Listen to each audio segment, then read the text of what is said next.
Halo guys, welcome back to Korea Remit bersama orang Korea yang medok. Kalau aku pernah sih, tapi Bol-Bol pernah nggak punya temen yang tiba-tiba itu aneh gitu, tiba-tiba anaknya berubah gitu, kayak bener-bener tiba-tiba, mulai suatu saat tiba-tiba anaknya itu berubah gitu loh, tiba-tiba. Paham toh, dan ada.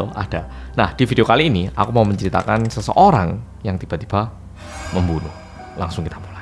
Kejadian ini terjadi sekitar 10 tahun yang lalu, lebih tepatnya pada tanggal 7 Juli tahun 2013. Jadi yuk kita putar waktu ke tahun 2013. Nah, ini kejadiannya terjadi di kota Songnam. Songnam ini berada kayak sedikit di bawah Seoul. 7 Juli tahun 2013, kalau follow search di Google, itu merupakan hari Minggu. Dan waktu itu ada dua anak muda, dua-duanya berusia 19 tahun, yang satu bernama Sim, yang satu bernama Che. Mereka ini berdua janjian untuk jalan-jalan, ya main gitu di daerah Songnam ini. Mereka jalan-jalan, tapi mereka berdua ini nggak suka minuman alkohol. Sehingga mereka berdua ini memutuskan untuk pergi ke DVD room. Mungkin dari katanya udah paham kan ya maksudnya. DVD room ini dulu ya waktu aku masih di Indonesia tahun 2005, 2004, 2006 gitu kan. Waktu itu musimnya itu musim kita nyewa kaset DVD, paham nggak? Waktu itu kita ke toko DVD nyewa kaset, terus 3 hari kita kembalikan, ya toh kayak gitu. Nah, di Korea ini ada tempat namanya DVD room. Kita ini nyewa kasetnya dan langsung nonton di situ. Bisa dibilang kayak bioskop kecil untuk pribadi gitu. Bisa juga dibilang kayak gitu, bisa juga dibilang kayak tempat nyewa kaset DVD tapi bisa ditonton langsung kayak gitu. Nah, cowok berdua mereka ini nonton DVD bareng.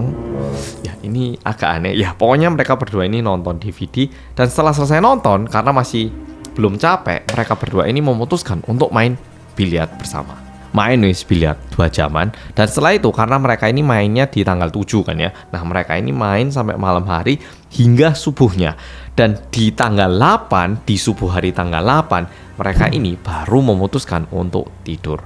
Tidurnya itu bukan di rumah masing-masing, melainkan mereka ini pergi ke satu tempat penginapan, motel. Motel itu kayak kelas bawahnya hotel, dan mereka tidur.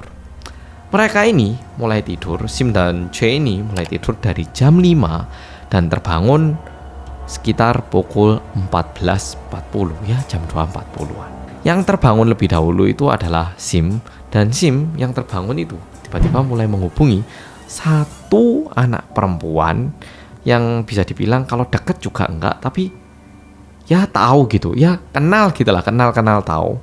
Nah, dia hubungin terus diajak, mau nggak main bareng, sini gitu. Perempuan yang dihubungi sama Sim ini berusia 17 tahun, dan ternyata dia itu mau diajak main bareng, sehingga ya si ceweknya ini juga ikutan ke tempat penginapan. Si ceweknya ini nyampe di tempat penginapan itu sekitar pukul 15.30. Nah, sesampainya di situ, mereka bertiga di dalam motel ini ya nonton TV biasa ternyata. Mereka cuma nonton TV, ya nonton ini, nonton itu gitu. Dan tiba-tiba pukul 16.00 si C itu tiba-tiba berdiri. Terus bilang, aku lupa, hari ini Senin toh? Kemarin aku mau ke dokter semua tutup ya. Aku tak ke dokter mata bentar ya gitu. Nah, si C ini tiba-tiba keluar dari motel, dan si Sim itu juga ikutan. Yos, kamu keluar tak? Aku ya tak ikutan nih gitu. Keluar. Nah, dua cowok ini keluar bersama, sedangkan si perempuan ini kita panggil Kim. Si Kim ini dia tinggal di dalam kamar sendiri nonton TV. Si C ini benar-benar pergi ke dokter, sedangkan si Sim yang ikutan itu dia itu pergi ke supermarket. Setelah 30 menitan setelah itu, si C selesai konsultasi, dia itu kembali, dan si Sim yang lihat si C udah selesai konsultasi, dia bilang, yuk bareng aja gitu. Nah, mereka berdua pergi bersama ke motel itu tadi. Bertiga ini lanjut lagi nonton TV. Dan pukul 19.30, tiba-tiba si C ini berdiri lagi. Aku tak pulang wis, besok bolos lagi belain ini. Wis, aku tak pulang aja ya, ayo gitu. Nah, dia keluar dari kamar dan pulang. Nah, di dalam kamar yang tersisa adalah si Sim dan si Kim, si perempuan itu. Seketika si C ini keluar, pas pintunya tertutup ya, ceklek gitu. Si Sim ini tiba-tiba berubah. Dia mengeluarkan barang yang sudah dia beli di supermarket barusan itu. Dia keluarkan, dan barang yang dia beli adalah cutter. Lebih tepatnya dua jenis cutter. Ada satu cutter biasa yang kayak kita gunakan waktu di sekolah, dan satu lagi cutter tapi yang biasanya digunakan di pabrik-pabrik yang untuk barang-barang yang lebih susah untuk dipotong itu. Jadi dia beli dua cutter dan menggunakan cutter itu dia itu ngancam si Kim. Sekarang kamu mau tak perkosa? Lek nolak ini loh, kelihatan. Nah, si Kim udah terpojok, dia nggak bisa apa-apa, sedangkan si Sim itu terus mendekat.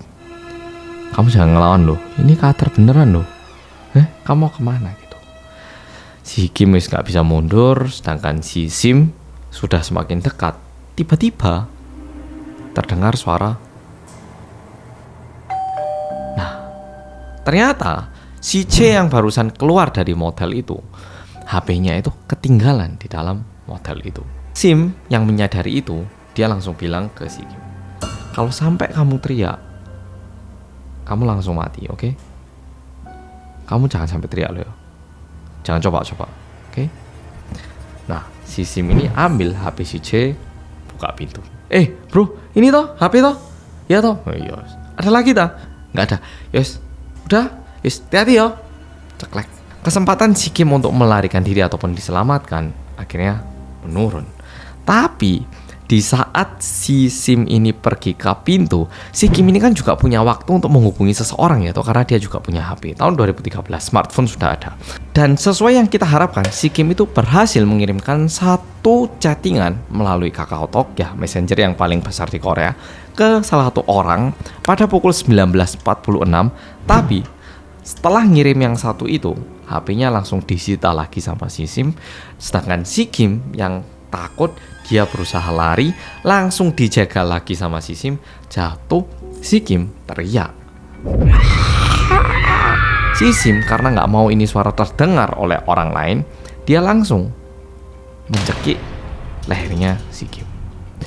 Si Kim tentu nggak bisa teriak, tapi cekiannya itu tidak berhenti. Terus dicekik, cek, cek, cek, cek, hingga nafas terakhir si Kim meninggal di situ. Si Sim yang sebenarnya ingin memperkosa sekarang nggak bisa apa-apa ya toh, cuman bisa melihat seseorang yang sudah tidak bernyawa di depannya. Untuk sejenak si Sim itu ngeliatin gitu loh. Tapi dipikir-pikir dia itu nggak terima. Hawa nafsuku loh belum terluapkan, kok ini orang udah meninggal sih? Sehingga si Sim ini memutuskan untuk berhubungan dengan si Kim yang sudah meninggal. Nah, di sini sebentar, iklan, bukan iklan sih ya. Tak jelaskan dikit lagi. Mungkin ada yang mikir, loh mas, kalau si Sim sama si Kim itu nggak deket, kok mau sih si Kim itu dipanggil ke tempat penginapannya? Satu info penting yang belum tak sampaikan sebenarnya adalah si Sim dan si Kim ini memiliki satu hal yang mirip, ada satu kemiripan. Di usia mudanya si Sim, dia itu pernah tinggal di Iran bersama orang tuanya. Dan setelah tinggal di Iran, dia itu kesusahan untuk beradaptasi di Korea. Sedangkan si Kim mulai usia dini dia itu ke Singapura bersama orang tuanya, tapi karena si Kim itu nggak bisa adaptasi di situ, akhirnya dia ini balik sendiri ke Korea untuk melanjutkan studinya. Tapi untuk si Sim ini dia itu nggak bisa beradaptasi hingga berhenti sekolah. Ya keluar sekolah, jadi dia itu nggak lulus SMA kondisinya. Sedangkan si Kim yang masih berusia 17 tahun itu masih belajar. Kemiripannya apa? Mereka berdua itu ngerti susahnya beradaptasi setelah pindah-pindah negara. Sehingga kayak kadang ya kita habis pindah sekolah, ada temen baru, kita baru ngomong kayak 30 menit, itu langsung kayak wah kayaknya ini bisa jadi best friendku ini. Ngerti kan ya? Nah, mereka berdua ini terkesan ada kayak ikatan seperti itu gitu. Makanya meskipun mereka ini kayak baru kenal, si Kim itu mau diundang sama si Sim ke tempat penginapannya. Nah, sekarang tak balik lagi ke kejadiannya itu tadi. Si Sim melihat si Kim yang meninggal. Dia udah meluapkan hawa nafsunya. Sekarang mikir, wah ini gimana yo? Meninggal ya? Dilihat dia punya 2 cutter tadi. Wah ini kalau ditinggal ketahuan. Ya wis lah, dimutilasi aja. Dia potong semua badannya. Darah semua dibuang melalui saluran pembuangan, jendela toilet juga dibuka biar tidak terlalu bau amis, sedangkan semua organ badannya itu dipotong-potong pakai cutter dan dibuang melalui kloset. Nah, di sini mungkin ada yang tanya, "Loh Mas, iku loh, mek pakai cutter sama pembuangan di kloset. Yo kan nggak bisa." Betul. Sim, dia itu sama sekali nggak minum alkohol dan sama sekali tidak menggunakan obat-obatan keras, oke? Ini yang sebenarnya bikin cukup banyak polisi, profiler, dan juga ahli itu lebih kaget lagi karena seseorang dalam kondisi 100% sadar itu melakukan kejahatan sekeji ini. Dia itu di tengah-tengah motong, cutternya itu sempat patah, cutter yang buat pabrikan itu. Akhirnya dengan santainya dia pakai baju, keluar lagi, beli cutter, balik lagi. Dia potong-potong lagi, buang di kloset. Klosetnya tentu sempat mampet. Yang dia lakukan apa? Ke counter. "Mbak, tadi saya habis agak terlalu besar. Pinjam ininya bisa nggak, penyedot WC-nya itu loh. Mampet nggak bisa." Gitu. Tempat penginapan gimana? Seneng ya tuh kalau dibereskan. "Oh ini. Dia dorong lagi. Setelah nggak mampet, digunakan lagi untuk terus membuang organ ataupun bagian tubuhnya si Kim ini. Nah, ini dia lakukan terus hingga pukul 1, lebih tepatnya tanggal 9 Juli tahun 2013. Jadi kayak 3 jaman itu dia itu terus motong dan memutilasi badannya si Kim. Dan setelah semuanya ini, badan si Kim itu sisa cuman tulang, beratnya sekitar 15 kg. Nggak terlalu berat, bisa dibawa keluar ya toh. Nah, ini dia masukkan ke dalam plastik, dia masukkan ke dalam tas dan check out dan menuju ke tempat tinggalnya. Waktu itu, si Sim ini tinggal di satu kotak kontainer dan tulangnya ini dia buang di dekat tempat penginapannya ini. Selama semua ini terjadi, untungnya orang tua si Kim, orang tua dari korban ini, nyadar kalau anaknya itu nggak bisa dihubungin lagi. Sehingga orang tuanya itu menghubungi polisi kalau anaknya itu masih belum pulang di malam hari. Tentu polisi mulai melakukan pemeriksaan dan jujur nggak susah untuk memperkirakan siapa pelakunya. Tapi sebelum polisi menggeprek rumahnya si Sim ini, pada pukul 19.00 atau pukul 7 tanggal 9, si Sim ini menyerahkan dirinya sendiri. Tentu mungkin dia sendiri nyadar kalau dia itu pasti tertangkap, dan toh kalau ketangkap kayaknya kalau menyerahkan diri hukumannya lebih ringan, sehingga dia memutuskan untuk menyerahkan dirinya sendiri. Dia ditangkap dan setelah sidang yang sekian panjang sebenarnya, akhirnya dia mendapatkan hukuman yang diterima di sidang akhir adalah hukuman penjara tanpa batas. Ini bukan berarti penjara seumur hidup, bukan. Penjara tanpa batas itu artinya kita nggak ada yang tahu kapan dia ini bakal dibebaskan. Bisa jadi mungkin 20 atau 30 tahun kemudian si Sim, nama lengkapnya itu Sim Gisop, dia itu mungkin dibebaskan lagi. Atau setelah 40 tahun. Atau bisa jadi ya nggak dilepas juga. Ya jadi kayak gitu, hukuman penjara tanpa batas plus identitasnya dibuka, dan juga satu hal lagi, dia diwajibkan menggunakan gelang kaki elektronik selama 30 tahun setelah dilepas nanti. Kejadiannya sampai di sini sebenarnya. Tapi ada beberapa hal yang juga aneh yang pengen tak bagikan kepada polo-polo. Tadi kan aku bilang si Sim ini tinggal di kontainer ya toh. Sebenarnya si Sim ini ya, dia itu tinggal di kontainer bukan karena dia nggak punya uang. Papanya itu bekerja di perusahaan besar, yang besar banget di Korea, sedangkan ibunya itu berprofesi sebagai guru. Sehingga secara ekonomi sebenarnya tidak kesusahan, tapi terkesan karena si Sim itu memutuskan untuk berhenti belajar, terkesan orang tuanya tidak memberikan bantuan finansial. Jadi, kamu nggak mau sekolah, yus, karepmu wis. Kayak gitu. Kedua, ini yang lebih kecil lagi. Setelah dia melakukan pembunuhan ini, sebenarnya dia juga mengupload beberapa postingan di internet. Untuk saat ini sekarang dia udah nggak bisa bikin lagi akun-akun karena seharusnya pelaku kriminal yang kayak gini nih biasanya itu di-ban dari dunia sosmed, oke? Nah, di postingan pertama dia itu bilang kayak gini. "Aku sudah tidak lagi memiliki perasaan yang bisa dirasakan oleh manusia. Hari ini aku sama sekali tidak merasa bersalah atas tindakanku. Sedih, marah, nggak ada sama sekali. Aku cuman tersenyum sedikit. Ya, pokoknya kayak gitu. Hari ini kayaknya aku harus tidur dengan badanku yang amis darah deh." Di postingan kedua, dia bilang kayak gini. "Ya, hari ini aku coba jadi orang brengsek. Dan ternyata aku bisa jadi orang brengsek." Ternyata kayak gini ya. Postingan ketiga, dia bilang, "Terbanglah kamu ke atas sana sebebas mungkin." terbanglah kamu ke atas sana. Aku nggak punya perasaan apapun ke kamu, rasa suka juga nggak ada, rasa benci juga nggak ada. Tapi kamu boleh kok benci aku.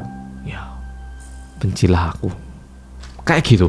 Postingan-postingan yang ngesok dia itu sangat-sangat puitis dengan hal-hal yang nggak jelas di usia 19 tahun ini.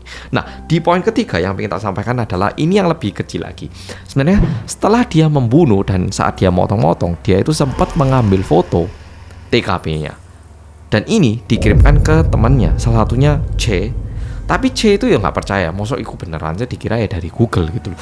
Ya mana ada orang yang bakal percaya kalau temennya bilang aku habis bunuh terus ngirim foto gitu loh.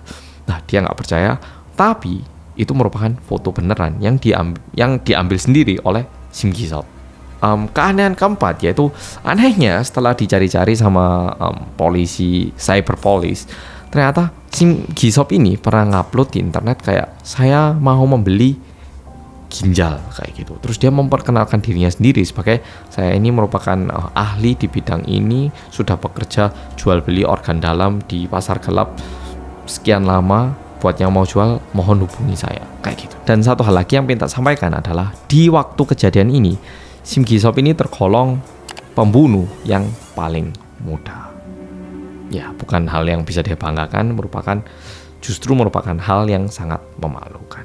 Oke, Polo-Polo, kejadian kali ini sampai di sini.